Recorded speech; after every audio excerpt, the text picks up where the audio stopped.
Dosa ready ஆனோன்னா கத்திரிக்காய் கடைசல் வச்சு சாப்பிடலாம்.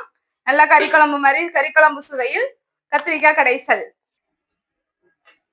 தோசை ரெடி ஆயிட்டு வாங்க சாப்பிடுவோம் கத்திரிக்காய் தொக்கு வச்சு.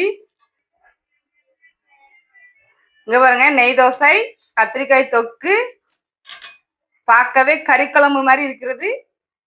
கறிக்குழம்பு சுவையில டேஸ்டா இருக்கும். நீங்களும் பண்ணி பாருங்க, சூப்பரா இருக்கும்.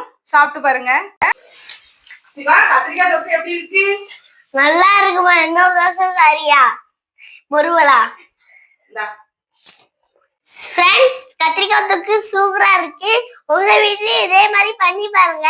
இந்த வீடியோ உங்களுக்கு பிடிச்சிருந்தா லைக், ஷேர், சப்ஸ்கிரைப் பண்ணுங்க, பெல் பட்டனை கிளிக் பண்ணுங்க. தேங்க்யூ.